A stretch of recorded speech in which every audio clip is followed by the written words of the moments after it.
주의 음성을 내가 들으니 사랑한단 말일세. 믿는 마음으로 주께 나오니 나를 영접하소서. 내가 매일 십자가 앞에 더 가까이 가오니 구세주의 흘린 몸에 비로소 나를 정케 하소서. 주여 넓으신 은혜 베푸사 나를 받아주시고 나의 부르는 주님까지 내게 하여 주소서.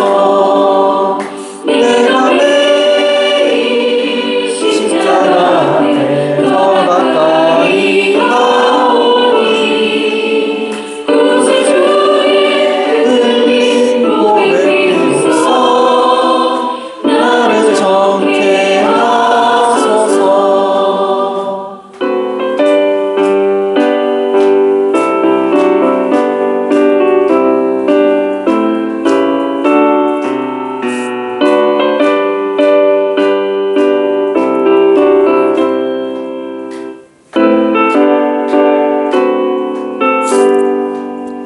주의 보좌로 나갈 때에 어찌하니 기쁠까. 주의 얼굴을 항상 배우니 더욱 친근합니다. 내가 매일 십자가 앞에 더 가까이 가오니 구세주의 흘린 몸에 비로소 나를 정케 하소서. 우리 구주의 넓은 사랑을 증명할 자 없으며 주가 주신 참된 기쁨도 헤아릴 수 없도다. 내가 매일 십자가 앞에 더 가까이 가오니 구세주의 흘린 몸에 비로소 나를 정케 하소서.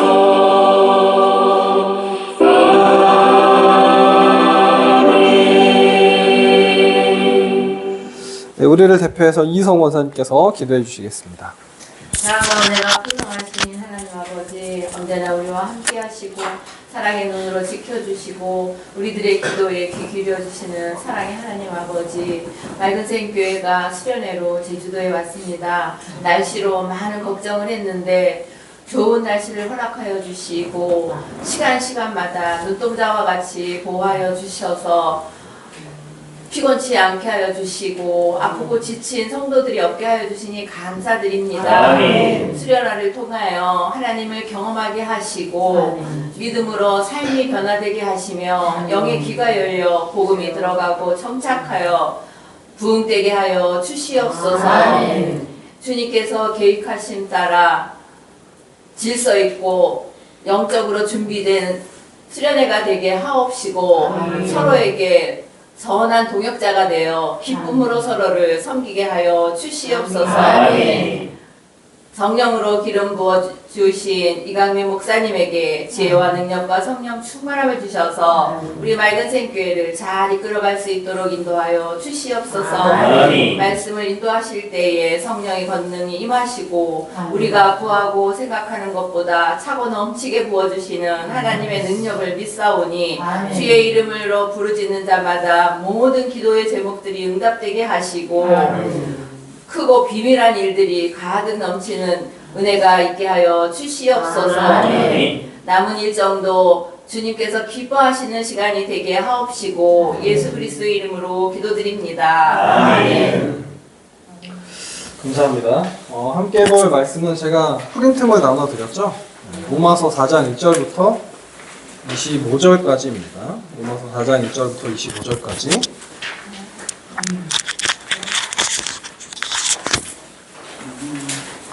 네, 프린트 뒷장 넘겨보시면 참송가 뒤에 있습니다. 로마서 4장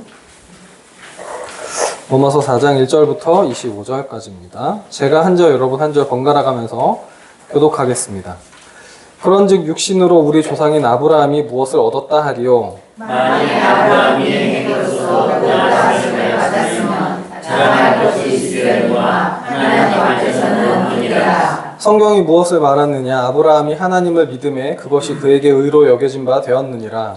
일하는 자에게는 그 사실이 은혜로 여겨지지 아니하고 보수로 여겨지거니와. 이를 아니할지라도 경건하지 아니한 자를 의롭다 하시는 이를 믿는 자에게는 그의 믿음을 의로 여기시나니. 일할 것이 없으려는 길에 의로 여김을 받는 사람의 복에 대하여 다시 말한다. 불법이 사함을 받고 죄가 가려짐을 받는 사람들은 복이 있고 주께서 그들을 인정하지 아니하실 사람은 복이 있다 함과 같으니라. 그런즉 이 복이 할례자에게냐 혹은 무할례자에게도냐 무릇 우리가 말하기를 아브라함에게는 그 믿음이 의로 여겨졌다 하노라. 그런즉 그것이 어떻게 여겨졌느냐? 할례시냐 무할례시냐? 할례시가 아니요 무할례시니라. 그가 할례의 표를 받은 것은 무할례시의 믿음으로 된 의를 인친 것이니 이는 무할례자로서 믿는 모든 자의 조상이 되어 그들도 의로 여기심을 얻게 하려 하심이라. 또한 할례자의 조상이 되었다니 곧 할례 받을 자에게뿐 아니라 우리 조상 아브라함이 무할례시가 되었던 믿음의 자식을 낳은 자들에게도 하니라. 아브라함이나 그 후손에게 세상의 상속자가 되리라고 하신 언약은 율법으로 말미암은 것이 아니요 오직 믿음의 의로 말미암은 것이니라. 만일 율법에 속한 자들이 상속자이면 믿음은 헛것이 되고 약속은 밤이 되었느니라. 율법은 진노를 이루게 하나니 율법이 없는 곳에는 범법도 없느니라. 그러므로 상속자가 되는 그것이 은혜에 속하기 위하여 믿음으로 되나니 이는 그 약속을 또 모든 에게 굳게 하려 하심이라. 율법에 속한 자에게뿐만 아니라 아브라함의 믿음에 속한 자에게도 이러하니 아브라함은 우리 모든 사람의 조상이라. 기록된 바 내가 너를 많은 민족의 조상으로 세웠다 하심과 같으니 그가 믿은 바 하나님은 죽은 자를 살리시며 없는 것을 있는 것으로 부르시는 이시니이다. 아브라함이 받을 수 없는 은혜라고 믿었으니 이는 내 후손이 이라되리라 자신 말하신 대로 많은 민족의 조상이 되게 하려 하시니라. 그가 백세나 되어 자기 몸이 죽은 것 같고 사라의 태가 죽은 것 같음을 알고도 믿음이 약하여지지 아니하고 믿음이 없어 하나님의 약속을 의심하지 않고 믿음으로 견고하여져서 하나님께 영광을 돌리며 약속하신 그것을 또한 능히 이루실 줄을 확신하였으니 그러므로 그것이 그에게 의로 여겨졌느니라. 그에게 의로 여겨졌다 기록된 것은 아브라함만 위한 것이 아니요 의로 여기심을 받을 우리도 위함이니 곧 예수 그리스도를 중장하셔서 살리신 이를 믿는 자니라. 25절 같이 읽겠습니다. 예수는 우리가 범죄한 것 때문에 내줌이 되고 또한 우리를 의롭다 하시기 위하여 살아나셨느니라. 아멘. 할렐루야. 오늘은 신앙의 근원, 믿음이란 무엇일까라는 제목으로 은혜를 나누려고 합니다. 어제는 저희가 서로에 대해서 얼굴을 보고 서로를 그려도 보고 칭찬도 하는 시간을 가졌습니다. 그리고 오늘은 이제 또 한번 말씀을 또 나누려고 하는데요. 저는 수련회 때 항상 이제 주제를 가지고 말씀을 준비했습니다. 2018년에는 신앙의 근원이 이제 그때부터 시작을 했고 2018년에는 저희가 말씀으로 시작했고 19년에는 기도, 그리고 20년부터 22년까지는 코로나 때문에 못했고요. 23년도에 성령, 그리고 작년에 못했고 올해는 이제 믿음으로 이 주제를 가지고 함께 말씀을 좀 나누어 보려고 합니다. 우리는 뭐 항상 교회에 다니면 믿음에 대해서 얘기합니다. 누군가는 믿음이 좋다, 믿음이 없다. 뭐 믿음을 앞으로 뭐 믿음이 좋아지길 원한다. 뭐 이런 식으로 얘기를 합니다. 자, 한번 생각을 해볼까요? 우리는 흔히 믿음은 그리스도인에게만 있다고 생각합니다. 과연 그럴까요? 자, 교회를 다니지 않는 나의 친구가 이렇게 말을 하기도 합니다. 야, 나는 하나님 안 믿어. 하나님이 어디 있어? 이런 말 들어보신 적 있으세요? 네, 이런 말 합니다. 그리고 우리는 나는 하나님이 계시다는 걸 믿어 라고 얘기를 하죠. 누군가는 믿지 않는다는 걸 얘기하고 누군가는 믿는다고 얘기합니다.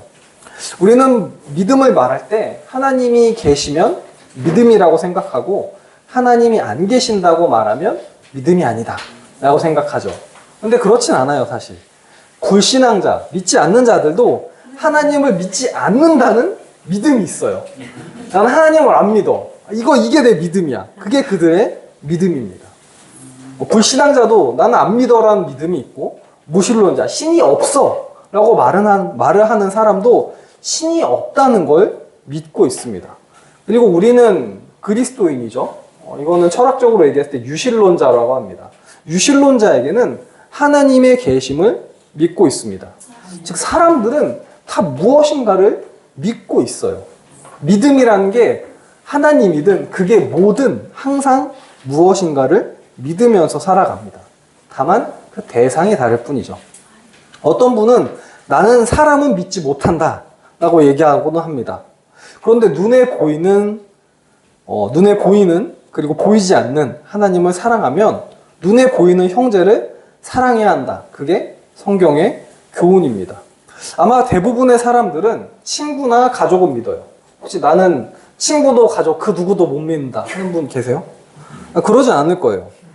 근데 저와 여러분이 한 가지 놓치면 안 되는 게 있죠.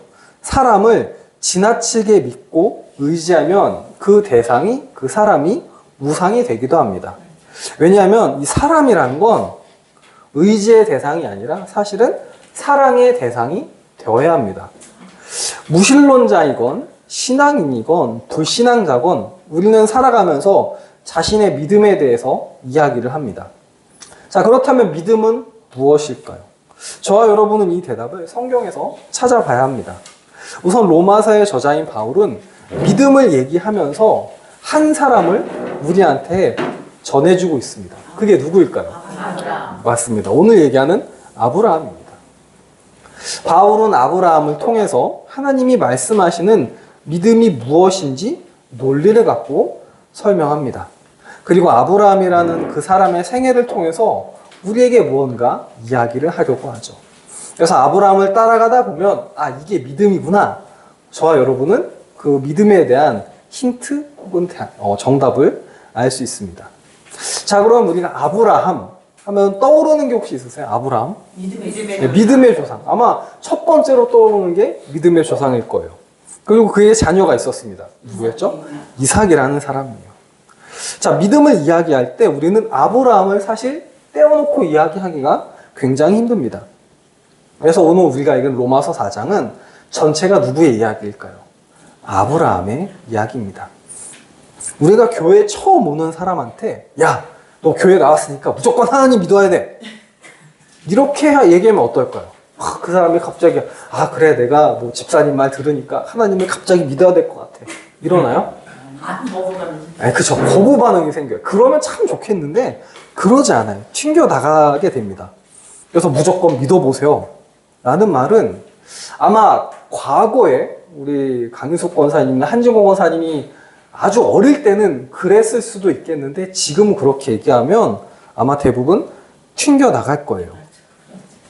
그래서 성경은 우리한테 바울도 마찬가지입니다. 성경에 나오는 바울은 믿음에 대해서 야 무조건 믿어라 라고 얘기하지 않고 아브라함이라는 사람을 예로 들면서 우리한테 논리적으로 설명을 해주고 있습니다. 그리고 이 논리의 중심엔 아브라함이 있죠. 로마서 4장 17절입니다. 제가 나눠드린 프린트 보면 제가 그 설교 시간에 PPT 띄워놓잖아요. 그 흐름이랑 똑같습니다. 로마서 4장 17절에 보면 이렇게 나옵니다. 기록된 바 내가 너를 많은 민족의 조상으로 세웠다 하심과 같으니 그가 믿은 바 하나님은 죽은 자를 살리시며 없는 것을 있는 것으로 부르시는 이시니라 라고 얘기합니다. 17절은 하나님이 아브라함을 보고 하신 이야기입니다. 이걸 바울이 적은 거죠. 내가 너를 많은 민족의 조상으로 하겠다. 그런데 17절의 배경이 되는 부분이 나옵니다. 바로 오늘 본문 17절의 배경은 창세기 17장을 배경을 가지고 바울이 쓴 내용이에요. 창세기 17장을 보면 간단히 얘기하면 이렇습니다. 하나님이 오늘 같은 이 밤에 아브라함을 데려다 놓고 하늘을 보여주시면서 아브라함아 하늘의 별을 봐라. 내가 저 별처럼 너의 민족을 많게 만들겠다. 그리고 너한테서 왕도 나오게 할 거야. 이렇게 무엇하죠? 무엇을 하셔? 약속을 하십니다. 약속. 근데 문제는 아브라함이 약속을 하나님한테 받을 때 두 가지 문제가 있었어요. 사실 아브라함에게도 한 가지 문제가 있었고 그의 아내에게도 문제가 있었습니다. 우선 그의 부인은 아이를 낳을 수 없었어요. 왜? 나이가 너무 많았거든요. 아브라함도 나이가 99세였어요. 100세 가까이 됐습니다. 그러니까 한번 생각해 보세요. 99세 된 노인과 그럼 사라는 몇 살이었을까요? 90살이요. 아니 그래도 사라가 훨씬 어렸어요. 무려 9살이나 어렸어요. 9살이나 어렸는데 90살이에요. 그러니까 하나님이 99세 노인한테 이 밤에 불러서 내가 너한테 이 민족을 많은 민족을 줄게 얘기합니다. 아내도 젊지만 90살이에요. 그래서 로마서 4장 19절이 이렇게 얘기합니다. 그가 백세나 되어 자기 몸이 죽은 것 같고 사라의 태가 죽은 것 같음을 알고도 믿음이 약하여지지 아니하고 얘기합니다. 자, 우선 아브라함 생각에 자기의 몸이 어때요? 지금? 죽은 것 같아요. 죽은 것 같아요. 오늘 성경은 죽었다라고 표현합니다. 좀 죽었다라는 말이 너무 강하면 우리 이성원 사님 말씀하신 것처럼 늙었다, 쇠약해졌다 이렇게 들 수 있을 거예요. 어떻게 보면 아브라함의 남자됨과 사라의 여자됨이 사라졌다라고 볼 수 있죠. 즉 의학적으로 자녀를 낳을 수 없는 상태입니다. 이걸 19절에서는 문학적인 표현으로 죽었다라고 표현하죠. 자, 생명을 잉태할 시기도 나이도 지났는데 하나님은 그런 아브라함에게 어찌 보면 말도 안 되는 약속을 하십니다. 그러면서 그의 이름도 바꿔주세요. 창세기 17장 5절에 보면 이제 후로는 내 이름을 아브람이라 하지 아니하고 아브라함이라 하리니 이는 내가 너를 여러 민족의 아버지가 되게 함이니라 라고 얘기합니다. 자, 그런데 약속은 했지만 여전히 그의 상황은 갑자기 아브라함이 회춘했나요? 그렇지 않아요. 그러면 좋을 텐데 그렇지 못했어요. 상황은 여전히 똑같았습니다. 자, 이제 여기서 우리는 인간적인 갈등을 하게 됩니다. 제가 프린트물에도 써놨는데 하나님과의 약속과 나의 상황 혹은 나의 처지 이 사이에서의 갈등이 시작됩니다. 왜 자기 몸은 자기가 잘 알아요. 그렇죠? 그래서 아까 우리가 그 버스 탈 때 그랬잖아요. 누구는 자연스럽게 아이고 누구는 안 한다. 왜 그러죠? 내 몸은 내가 아니까 자연스럽게 나오는 거예요. 자, 우리는 나이를 계속 먹어갑니다. 제가 성도분들한테 하는 얘기가 있어요. 신호 바뀌면 절대 찌지 마시고 추워지면 따뜻하게 입으시고 여름에 더우면 전기요금 아끼지 말고 에어컨 트시고 시원하게 쉬어라 이렇게 얘기합니다. 제가 왜 그렇게 얘기할까요? 성도분들 건강하라고 그렇게 얘기하는 겁니다. 이런 여러분에게 하나님이 어느 날 갑자기 나타나서 요즘 대한민국이 저출산 시대니까 네가 역사적인 사명을 갖고 저출산 극복에 힘을 내라 라고 여러분들한테 말하신다면 어떻게 하실까요? 아멘. 아멘. 믿음을 주시면 저는 이 말씀 준비하고 하나님이 그러시면 저는 아찔한데 못할 것 같은데요? 이럴 것 같아요. 그렇죠? 안 믿죠. 왜냐하면 이게 우리 현실이기 때문이에요. 우리는 지극히 이성적인 사람이라고 자부하면서도 현실이기 때문입니다. 자, 그런데 생각해 보세요. 우리는 지금 웃고 이렇게 얘기하지만 아브라함 입장에서 여러분이 아브라함이면 하나님이 이렇게 약속하실 때 어떠셨을까요? 물론 엄청 대단할 수 있겠죠. 갑자기 밤하늘에 별을 보여주면서 음성이 들리고 그러면 뭔가 뭉클하고 뭔가 내 마음에서 이렇게 솟아나는 그것도 있을 텐데 근데 내 몸을 내가 너무 잘 알아요. 근데 하나님은 또 이렇게 얘기하세요. 그래서 아브라함, 즉 인간이라고 하면 하나님과의 약속과 나의 상황 사이에서 고민할 수밖에 없습니다. 고민하지 않는다면 아마 사람이 아닐 거예요. 자, 그러면 아브라함은 어땠을까요? 19절 후반부절부터 20절에 보면 이렇게 얘기합니다. 믿음이 약하여지지 아니하고 믿음이 없어 하나님의 약속을 의심하지 않고 믿음으로 견고하여져서 하나님께 영광을 돌리며 라고 얘기합니다. 자, 오늘 성경에는 믿음이라는 단어가 나오고 그 뒤에 세 가지 정도의 현상을 얘기합니다. 어쩌면 이 세 가지 현상이 아브라함의 그 믿음의 단계라고 표현할 수도 있을 거예요. 첫 번째는 그가 믿음이 약해지지 않았습니다. 그리고 믿음은 강해질 수도 있고 약해질 수도 있는데 그의 믿음은 약해지지 않아요. 두 번째는 하나님의 약속을 의심하지 않습니다. 믿음이 없으면 의심이 들어오죠. 근데 그 반대로 믿음이 있으면 의심을 넘어서 견고해집니다. 세 번째, 믿음이 견고해져서 하나님께 영광을 돌려요. 이건 뒤쪽 부분에서 말씀을 드리겠습니다. 제가 있는 그 집에 있는 신학책 중에 가장 두꺼운 책이 그 알레스터 맥그레스라는 분이 쓰신 그 제목이 갑자기 기억 안 나는데 신학의 정석인가 뭐 신학에 뭐가 있는데 책 두께가 한 요만해요. 요거보다 조금 더 두꺼운 것 같아요. 목회자라면 한 권쯤 읽는 하지만 잘 읽지 않는 그런 책도 있죠. 책꽂이에 꽂아놓고 가끔 봅니다. 주석처럼. 그 알레스터 맥그레스라는 신학자분이 있는데 이분이 의심에 대해서 책을 쓴 게 있는데 거기에 보면 이런 말이 나와요. 우리가 성경을 보면 의심했던 인물 중에 누가 있죠? 도마. 또 있어요. 그리고 베드로 있습니다. 뭐 이렇게 성경에 보면 몇 명 나와요. 의심한 사람들이. 그러면서 의심에 대한 두 가지의 특성을 얘기합니다. 제가 포인트마저로 써놨는데 의심은 죄와 은혜가 싸울 때 생기는 현상이다 라고 좀 긍정적으로 얘기합니다. 즉 우리가 죄된 생활을 하다가 하나님의 은혜를 받아서 하나님의 은혜가 내 안에 있게 됩니다. 이제 내 안에서 원래 있던 내 속에 나와 새롭게 들어온 하나님의 은혜가 싸우면서 공간이 생긴다라고 표현을 해요. 이 공간이 의심이다 라고 얘기합니다. 쉽게 얘기하면 은혜를 받기 전에는 의심을 해요, 안 해요? 사실 안 해요. 왜냐하면 그 말을 거짓말이라고 생각하기 때문이에요. 쉽게 얘기하면 우리가 창세기 1장 1절이 뭐죠? 태초에 하나님이 천지를 창조하셨느니라. 이거를 만약에 안 믿는 사람한테 이렇게 얘기하면 그가 의심을 할까요? 아예 뻥치지 마. 말도 안 되는 소리야. 의심을 아예 하지 않아요. 그런데 우리가 그 말씀을 보고 의심을 하게 된다.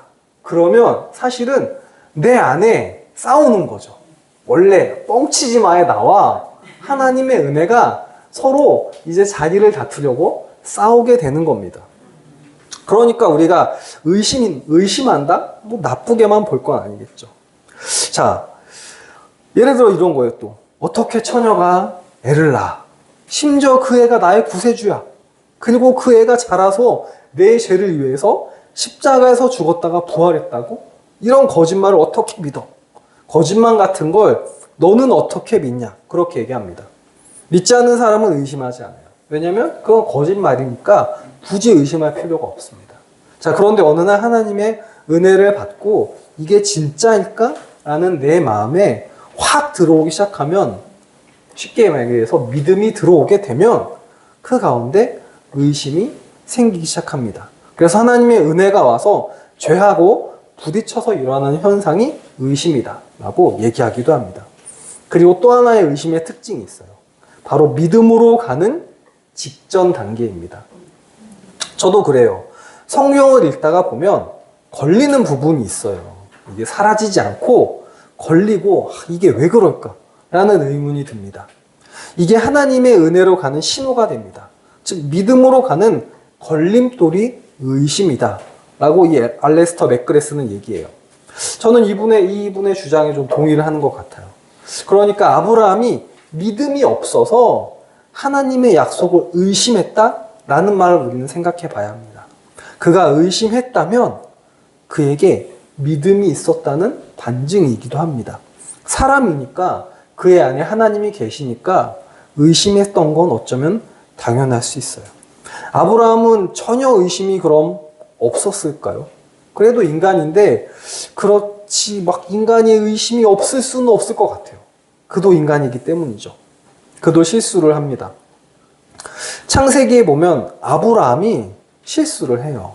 그러니까 우리는 이제 믿음의 조상의 얘기를 들으면서 아브라함 대단하니까 아브라함은 뭐 그럴 수 있지. 야, 아브라함이 내 상황 대봐. 믿겠나? 이렇게 우리는 얘기를 종종 합니다. 야, 아브라함이 2025년에 살아봐. 그렇게 믿음의 조상이 될 수 있겠어? 우리는 이렇게 얘기도 합니다.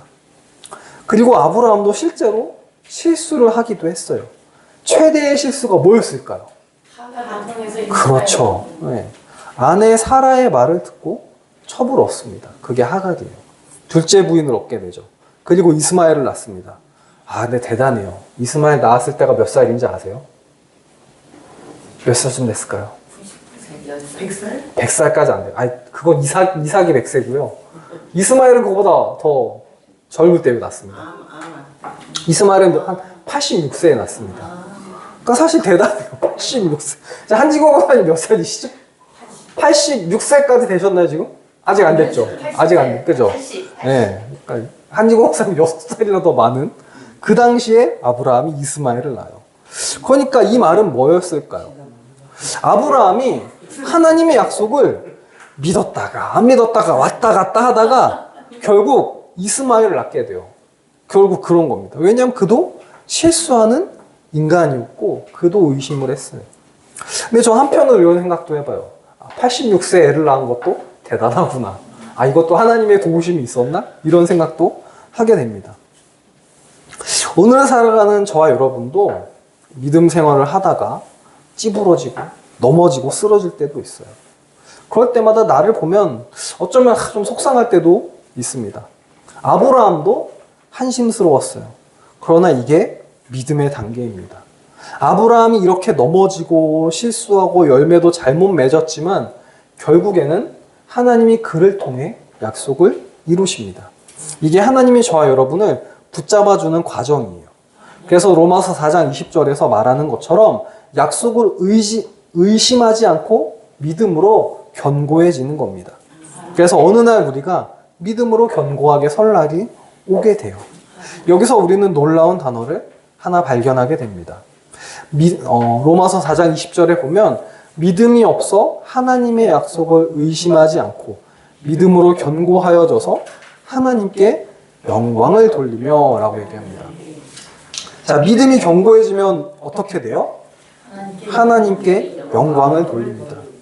이게 뭐가 놀랍냐? 라고 얘기할 수도 있어요. 여기에는 바울이 이렇게 쓴 이유가 있습니다. 바울이 로마서 1장을 시작하면서 인간의 죄에 대한 문제를 다루게 됩니다. 특별히 1장에서는 이방인의 죄, 2장에서는 유대인의 죄, 그리고 3장은 모든 인간의 죄를 얘기합니다. 자, 그러면 인간의 죄가 무엇일까요? 로마서 1장 21절부터 23절까지 얘기를 하는 게 이겁니다. 하나님을 알되 하나님을 영화롭게도 아니하며 감사하지도 아니하고 오히려 그 생각이 허망하여지며 미련한 마음이 어두워졌나니 스스로 지혜 있다 하나 어리석게 되어 썩어지지 아니하는 하나님의 영광을 썩어질 사람과 새와 짐승과 기어다니는 동물 모양의 우상으로 바꾸었느니라 라고 얘기합니다. 어떤 죄예요? 즉 하나님을 멀리해요. 하나님 안 믿었어요. 로마서에서는 하나님이 하나님됨을 자연에게 보여주셨어요. 자연의 세계에서 그것이 이제 로마서 1장의 논리였습니다. 만물을 통해 하나님을 사람들이 느끼는데 하나님한테 감사하지 않아요. 오늘 저희가 아름다운 꽃들을 보고 자연을 봤잖아요. 그럴 때 아마 대부분의 그리스도인이 얘기합니다. 하나님이 멋있게 만드셨어. 그런 말 우리가 들잖아요. 그런데 로마서에 나왔던 로마서 1장의 사람들은 그렇지 않았어요. 그래서 1장과 2장과 3장에 보면은 전 인류가 하나님께 감사하지도 않고 하나님을 욕되게 한다라고 씁니다. 자, 그런데 처음으로 하나님께 영광을 돌리는 사람이 이제 나타났다라고 바울은 얘기합니다. 그 사람이 누구였을까요? 그게 아브라함입니다. 그러니까 1장부터 3장까지 다 멸망받을 인간, 자기만 생각하고 창조주이신 하나님을 영화롭게도 않고 감사하지도 않은 이 세상에 한 사람이 믿음을 가지고 올라오는데 그게 바로 아브라함이라고 바울은 우리에게 알려주고 있습니다. 그래서 이제 아브라함이 믿음을 갖고 하나님을 영화롭게 해서 새로운 인류의 모습을 보여주게 됩니다. 그래서 우리는 누구의 후손이라고요? 아브라함의 후손인 겁니다. 사실 어떻게 우리가 아브라함의 후손일까요? 아브라함은 인종적으로는 어느 나라 사람일까요? 유대인입니다. 이스라엘 사람. 자, 그런데 우리는 혹시 여러분 유대인이세요? 유대인이 아니셨어요? 근데 어떻게 아브라함이 우리의 조상이 되죠? 우리는 대한민국 사람이에요. 그런데 우리가 아브라함의 자손이다, 그가 믿음의 조상이 된다 얘기하는 건 아브라함과 저와 여러분 모두가 하나님의 자녀이기 때문입니다. 아브라함이 믿었던 하나님을 우리도 믿기 때문에 그래서 우리가 믿음의 후손이 되고 아브라함은 저와 여러분의 믿음의 조상이 되는 겁니다. 괜히 믿음의 조상이라고 얘기하는 게 아니에요. 믿음을 통해서 아브라함이 믿은 하나님을 우리가 믿게 되고 아브라함의 유산을 우리도 갖게 됩니다. 그래서 십자가는 인종을 넘어섭니다. 십자가는 혈육을 넘어서고요. 하나님으로부터 난 자가 됩니다. 그래서 믿음이 중요한 이유가 여기에 있는 거죠. 자, 그러면 이제 아브라함의 이 로마서 4장에서의 상태, 창세기 11장에서의 상태를 한번 다시 볼까요? 자신과 아내는 어떤 사람 같았어요?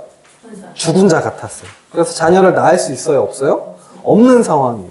자, 그런데 하나님은 약속하시고 아브라함은 하나님의 약속과 의심 사이에 어떻게 했을까요? 10절에 보면 이렇게 나옵니다. 기록된 바 내가 너를 많은 민족의 조상으로 세웠다 하신 것 같으니 그가 믿은 바 하나님은 죽은 자를 살리시며 없는 것을 있는 것으로 부르시는 이신이라 얘기를 합니다.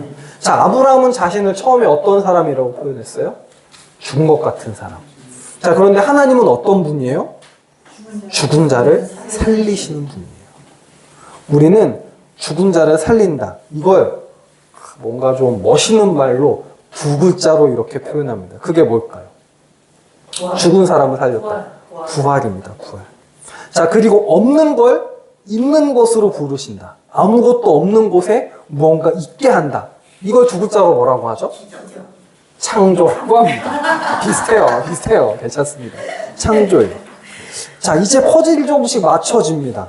아브라함에게 하나님은 창조주의자, 부활의 하나님이에요. 즉 바울은 아브라함을 통해서 부활과 창조를 얘기하고 있습니다. 그래서 이건 결국 누구로 이어져요? 예수 그리스도로 이어지게 됩니다. 그래서 바울이 정말 천재인 건 여기 있는 것 같아요. 로마서 4장 24절에 보면 이렇게 나와요. 의로 여기심을 받을 우리도 유함이니 곧 예수 우리 주를 죽은 자 가운데서 살리신 이를 믿는 자니라 얘기합니다. 자, 아브라함의 고백은 나는 죽었지만 하나님은 살릴 수 있습니다 였습니다. 바울이 이걸 딱 캐치를 해요. 그래서 이걸 예수님께로 잇게 됩니다. 즉 우리가 믿는 하나님은 누구를 살리셨어요? 우리를, 죽은 자를, 예수 그리스도를 살리십니다. 그리고 우린 그걸 믿게 되는 거죠. 그리스도인은 부활의 예수님을 믿습니다. 그러니까 아브라함이 믿은 하나님과 우리가 믿는 하나님은 이처럼 같은 하나님이라는 뜻이에요. 근데 더 놀라운 건 17절에서 또 이렇게 얘기합니다. 여기서 죽은 자를 어떻게 하시죠? 살리시고 없는 것을 있는 것으로 부르시니 라고 합니다. 자, 살리셨다, 부르셨다, 살리셨어요, 부르셨어요. 이건 뭐예요? 과거의 얘기예요. 그쵸? 나 어제 밥 먹었어요. 어제 씻었어요. 자, 그런데 바울은 지금 여기를 보시면 과거의 아브라함의 일을 쓰면서 어떻게 해요? 지금 일어나는 일처럼 쓰고 있어요. 즉 만약에 바울이 이걸 옛날 일을 기록했다면 죽은 자를 살리셨었고 없는 것이 있는 것으로 부르셨었다라고 끝맺음했어야 됩니다. 자, 그런데 지금 바울은 어때요? 그렇지 않아요. 과거에도 죽은 자를 살리셨었고 그리고 과거에 있었던 것처럼 그 지금도 여전히 만드신다, 창조하신다라고 얘기하고 있습니다. 즉 과거 시제가 아니라 현재 시제를 사용하고 있어요. 우리 사랑하는 맑은 샘교회 성도 여러분, 우리가 살다가 사실 죽은 자가 되는 경우가 분명 존재합니다. 어떤 거냐면 이런 거예요. 우리가 살면서 이제 끝났다. 길이 없어. 막다른 골목이야. 그럴 때가 살면서 생길 수 있어요. 이게 뭔가 그런 말 하잖아요. 삶이 힘들 때 우리가 막 터널을 지나간다 얘기합니다. 터널은 어때요? 들어가는 데가 있으면 나오는 데가 있어요. 그런데 그럴 때가 있어요. 이게 터널인 줄 알았는데 알고 보니 막힌 굴이었어. 그럼 진짜 힘듭니다. 답답해요. 정말 죽을 것 같은 느낌입니다. 그런데 그럴 때 죽은 것 같은 나를 하나님은 살리신다라고 얘기합니다. 아무것도 할 수 없어. 이룰 수 없어. 근데 하나님이 나를 통해 이루게 하십니다. 왜 그럴까요? 그분이 바로 창조와 부활의 하나님이시기 때문입니다. 우리는 믿음으로 창조와 부활의 하나님을 만나게 됩니다. 심지어 이 만남이 한 번으로 끝나는 과거형이 아니라 현재 진행형입니다. 그래서 우리가 이렇게 얘기해요. 어제도 살아계셨고 오늘도 살아계시고 내일도 살아계신 하나님이라고 얘기하는 이유가 바로 여기에 있습니다. 나의 개인 역사 속에서도 하나님은 그렇게 살리셨고 앞으로도 하실 거고 아마 여러분의 자녀들에게도 그렇게 하겠죠. 그래서 우리가 로마서 4장을 묵상하면 읽으면서 내게 읽는 것 같은 느낌을 사실은 우리가 받게 됩니다. 제가 오기 전에 로마서 4장을 읽어오세요 이렇게 할까도 고민을 했는데 집에 가셔서 로마서 4장을 한번 찬찬히 한번 읽어보세요. 그러면 어떤 느낌인지 한번 좀 생각을 해보시고 오시면 좋을 것 같아요. 자, 아브라함은 이제 나이 많은 자신과 나이 많았던 아내를 보지 않고 하나님을 바라봅니다. 즉 아브라함은 현실의 상황을 보는 게 아니라 하나님을 바라봐요. 자, 그럼 믿음은 뭘까요? 믿음은 하나님을 바라보는 겁니다. 믿음은 나를 보는 게 아니라 하나님을 보는 거예요. 믿음이 없는 사람은 계속 나를 보고 현실을 봅니다. 근데 믿음이 있는 사람은 나를 보는 게 아니라 하나님을 바라봅니다. 제가 고등학교 때 도서부였어요. 그렇게 안 보이지만 도서부였어요. 근데 제 기억에 도서부는 뭘 했는지 기억이 안 나요. 맨날 농구하고 형들이랑 놀고 그랬던 기억밖에 없습니다. 자, 근데 저희 도서부가 저희가 총 10명인가 그랬는데 아직까지 연락을 하는 친구 한 8명 정도 돼요. 카카오톡 단체 채팅방이 있습니다. 하지만 놀라실 필요 없어요. 1년에 한두 번 연락하고 잘 살아있냐? 그 정도입니다. 근데 이번에 친구 중에 한 명이 둘째를 낳았어요. 물론 제 친구가 낳은 건 아니에요. 왜냐하면 문일고등학교 남자 학교이기 때문에 그 친구의 아내가 낳았죠. 그래서 이제 나서 이제 동영상을 찍어서 사진을 이제 올려줬어요. 사진이랑. 그래서 축하한다, 잘 됐다, 고생해라, 힘내라, 이런 얘기를 했습니다. 저희가 이제 제가 만으로 41살이거든요. 그러면서 서로 얘기한 거예요. 야, 언제 나와서 키우냐, 너 환갑돼, 아직 20살이 안 됐다. 이랬습니다. 근데 그런데도 이제 그 친구가 애를 보니까 힘이 난다. 내가 돈을 더 벌어야 될 것 같아. 이럽니다. 우리가 자녀를 보고 살아가는 사람을 보면 힘이 난다고 해요. 그런 거 있잖아요. 그런 노래 있잖아요. 아빠 힘내세요. 우리가 있잖아요.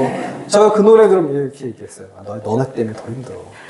그랬었는데 이거 장난이고 그런 노래 있잖아요. 그런 것처럼 우리가 사랑하는 자녀나 가족을 보면 힘이 납니다. 그렇죠? 자, 그런데 피조물인 우리가 창조주를 바라보는데 어떻게 힘을 안 낼 수 있을까요? 그래서 성경은 믿음에 대해서 일관적으로 얘기하는 그 포커스가 하나 있습니다. 그게 바로 바라봄이에요. 바라봄. 자, 이스라엘 백성이 하나님께 원망하고 불평했을 때 하나님이 불뱀을 보내주세요. 그래서 백성들이 다 불뱀에 물려서 죽게 생깁니다. 그때 하나님이 모세에게 했던 구원의 방법이 뭐였을까요? 네, 민수기 21장 9절에 나옵니다. 모세가 놋뱀을 만들어 장대 위에 다니 뱀에게 물린 자가 놋뱀을 쳐다본 즉 모두 살더라. 자, 여기서도 어떻게 하면 살았어요? 바라봤을 때 삽니다.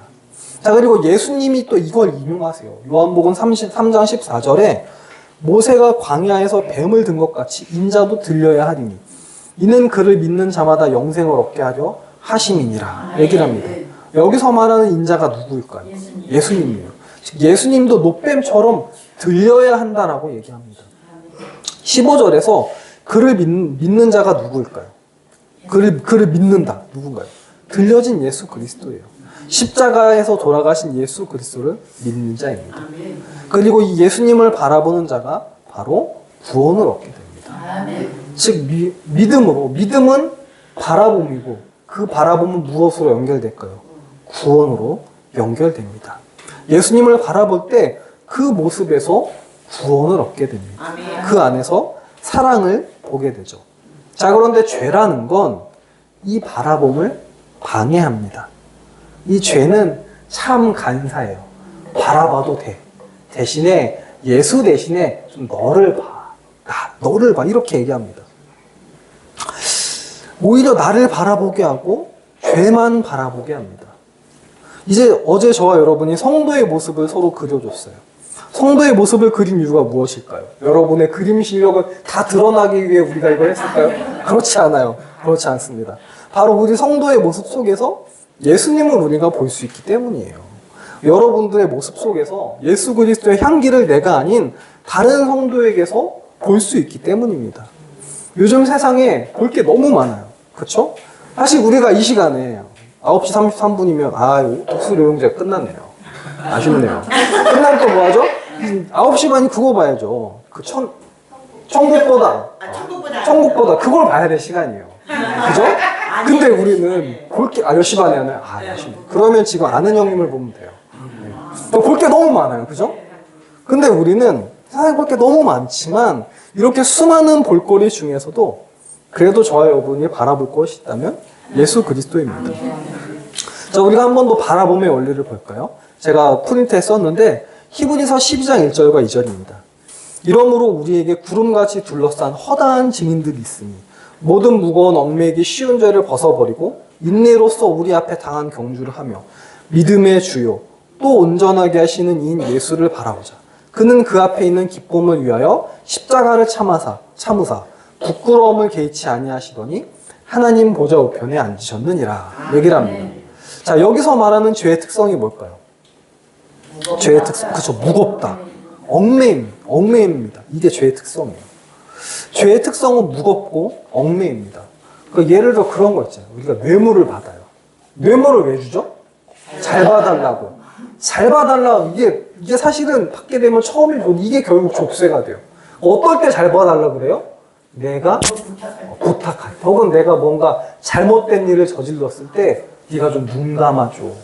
그건 뭐예요? 너랑 나랑 그 공범이야. 이거예요. 내가 죄는 안 졌, 너가 죄는 안 졌지만 내 거 받아 먹었잖아. 결국 우리 공범이 아니고요. 그 죄를 지면 무겁고 얽매여요. 그래서 이 히브리서는 이 죄의 특성, 무겁고 얽매이는 걸 벗어버리라고 얘기합니다. 죄의 특성을 벗어버리고 믿음의 주요 온전하게 하시는 이인 예수를 바라보자 라고 얘기합니다. 그리스도를 바라볼 때 우리한테 뭐가 생길까요? 또 재밌게도 믿음이 생깁니다. 그래서 믿음의 주예요. 저와 여러분은 사람이기 때문에 부족하고 연약합니다. 그런데 이런 우리를 온전케 하시는 분이 누구예요? 예수 그리스도입니다. 그래서 성경이 얘기합니다. 믿음의 주요 온전케 하시는 예수 그리스도를 바라보자 라고 얘기해요. 즉 믿음은 하나님을 바라보는 거예요. 자기를 바라보고 묵상하는 건 죄라고 얘기합니다. 죄의 속성은 끊임없이 위를 못 보게 해요. 자기만 바라보게 합니다. 나의 실수, 나의 잘못, 나의 모자란 점을 생각하면서 우리는 점점 땅굴을 파는 것처럼 만들어요. 우리 인생도 고달파집니다. 이런 우리를 사랑하시고 내 대신 죽어주시고 부활하시고 성령을 보내주셔서 기도하게 하신 하나님을 우리는 바라봐야 합니다. 자, 믿음은 결국 뭐라고요? 바라봄입니다. 바라봄. 누군가가 여러분한테 얘기할 때 믿음이 뭐냐고 물어보면 바라보는 거야. 근데 그 바라봄은 바로 예수 그리스도야. 하나님이야. 이렇게 얘기하시길 바래요. 또 그렇게 우리가 또 바라볼 때 선순환이에요. 힘을 주십니다. 그래서 믿음은 능력이에요. 저와 여러분이 바라보는 하나님은 부활과 창조의 하나님이십니다. 이 하나님을 바라보는 게 믿음이에요. 그리고 하나님은 결국 우리한테 예수 그리스도를 보내주십니다. 여러분 혹시 이런 궁금증 없으셨어요? 예수님은 며칠 만에 살아나셨죠? 3일 만에 죽은 자 가운데서 살아나십니다. 근데 그런 생각 안 해보셨는지 모르겠는데 왜 3일 만에 살리실 걸 굳이 죽이셨을까? 굳이 한 일주일이면 우리가 그렇다고 할 수 있는데 3일 만에 부활하실 걸 왜 보내셨을까? 이런 생각을 전 가끔 예전에 했었어요. 근데 하나님은 부활하실 걸 아셨을까요? 몰랐을까요? 아셨어요. 3일 만에 살아날 것도 아셨고 뭐 다 아셨는데 이게 무슨 의미일까요? 이 질문의 답이 25절에 있습니다.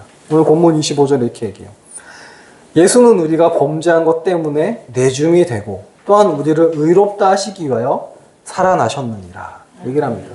즉 예수님의 이 죽음은 그냥 하나님이 재미삼아 한 게 아닙니다. 우리의 죄를 씻어내고 우리를 의로운 존재로 만들기 위함입니다. 그래서 제가 썼죠. 십자가의 죽음은 뭐예요? 우리의 죄를 씻기 위함입니다. 그리고 부활은 의로운 존재로 만들기 위한 거예요. 우리가 이거는 좀 기억했으면 좋겠어요. 믿음은 바라보는 거고 십자가의 죽음은 내 죄를 씻기 위함이고 그리고 부활은 나를 의로운 존재로 만들기 위함입니다. 바울은 그래서 25절을 통해 십자가의 죽음과 부활이 갖고 있는 의미를 우리한테 설명해 주고 있어요. 그래서 우리는 결국 누구를 바라봐야 할까요? 하나님을 바라봐야 합니다. 해바라기가 해를 바라보는 것처럼 그거보다 하나님을 더 바라보고 살아야 해요. 저희 교회에 보면 모니터 옆에 그 화분이 2개 있어요. 근데 그거 아세요? 화분이 휘어져 있어요. 왜 그럴까요? 해를 보려고. 이게 참 신기해요. 저희 뒤에 보면 블라인드가 있잖아요. 제가 그 성도분들 가신 블라인드를 좀 펼쳐 놓거든요. 그러면 햇볕이 오후 한 3시에서 4시 정도까지밖에 안 들어요. 1시간인데 그 1시간 해를 받으려고 휘어져 있어요. 그거 보면 참 신기하더라고요. 여러분, 그 화분도 해를 보려고 그 어렵잖아요, 사실. 교회에서 뭐 잘 안 키우거든요. 잘 죽으니까. 근데 걔들 되게 오랫동안 살아있어요. 제가 알기로 이선 권사님이 집사님일 때, 권사님 됐을 때 생긴 화분이거든요. 아직도 잘 살아있어요. 왜 그래요? 그게 살려고 해를 보기 때문이에요. 마찬가지입니다. 우리도 하나님을 바라봐야 해요. 우리 사랑하는 맑은 교회 여러분, 이제 제가 비밀을 하나 말씀을 드리고 설교를 마치려고 해요. 이건 진짜 비밀인데 이게 정말 별거 아닐 수도 있지만 우리 중에는 없는데 간혹 교회에 다니시는 분들 중에 나는 하나님을 믿고 싶은데 안 믿어져 이런 분이 가끔 계세요. 근데 여기에는 제가 없는 걸로 알고 있어요. 자, 근데 여기 계신 분들은 하나님이 믿어지시죠. 이게 무슨 차이일까요? 무슨 차이? 나는 믿고 싶은데 왜 안 믿어질까? 혹은 누군가는 나는 하나님 믿습니다 라고 얘기하는 이 차이가 어디서 올까요? 의심? 뭐 거기서 올 수도 있어요. 갈등 맞아요. 자, 근데 결국 중요한 건 그거예요. 믿음은 내가 만드는 게 아니에요. 내가 믿을 걸 믿어야지. 가보지도 않은 천국을 어떻게 믿겠어요? 자, 여러분, 천국 가보셨어요? 안 가봤어요. 예수님 보셨어요? 자, 그럼 십자가에 돌아가는 거 보셨어요? 자, 여러분은 천국도 못 봤고요. 실제로 예수님도 못 봤고 십자가에 돌아가시는 거 못 봤어요. 부활은 보셨어요, 그럼? 부활도 못 봤네요. 어떻게 예수님을 믿죠? 체험. 좋아요. 자, 체험도 있고 또 있어요. 우리가 예수님을 이 얘기들을 알 수 있는 가장 정확한 근거 성경에 있기 때문이에요. 성경책에 있으니까요. 이게 믿음이에요. 우리가 성경책을 바라봤기 때문에 이 믿음은 내가 만들어낸 게 아니에요. 하나님이 주셨어요. 하나님의 선물이에요. 여기서 그러면 한 가지 딜레마에 빠지게 될 수 있어요. 그러면 나는 하나님이 믿음을 안 줘서 안 믿는 건가? 이런 말이 나올 수 있어요. 아니, 딴 사람들은 다 하나님이 믿음이란 선물을 줬다는데 왜 나는 아직 선물 안 주신 거야? 하나님 나 안 사랑하시나? 이렇게 얘기할 수도 있는데 그렇지 않아요. 여기에 이제 하나님의 자비, 하나님의 은혜, 하나님의 섭리하심이 필요해요. 하나님은 이런 분들이 기도하기를 기다리세요. 나 믿음이 없지. 속상해하는 게 아니라 믿음을 달라고 기도하기를 원하세요. 하나님의 자비와 사랑에 자기를 맡길 수 있길 원하십니다. 그럴 때 하나님은 한없는 은혜로 우리에게 믿음을 주십니다. 바라볼 대상이 누구라고요? 하나님이에요. 이 사실을 깨닫게 해주십니다. 믿음은 창조와 부활의 하나님을 바라보는 거예요. 바라기는 이 믿음이 변치 않고 소중하게 여기며 살아가는 저와 여러분이 될 수 있기를 주님의 이름으로 축원합니다. 제가 잠깐 기도하고 찬송가 부르고 주기도문으로 마치겠습니다. 사랑의 하나님 감사합니다. 오늘 신앙의 근본 믿음에 대해서 함께 말씀을 나누었습니다. 믿음은 하나님을 바라보는 것입니다. 창조하시고 부활하신 하나님을 바라보고 예수 그리스도를 온전히 바라볼 수 있는 우리 맑은 샘교회 모든 성도들 될 수 있도록 주님께서 인도하시고 도와주시옵소서. 감사드리며 예수 그리스도 이름으로 기도드립니다. 아멘. 우리 찬송가 542장 앞쪽에 있습니다. 542장 찬양하신 후에 우리 주님 가르쳐 주신 기도로 를 마치겠습니다. 찬송가 542장 찬양하겠습니다.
우리 주님 가르쳐 주신 기도로 예배 마치겠습니다.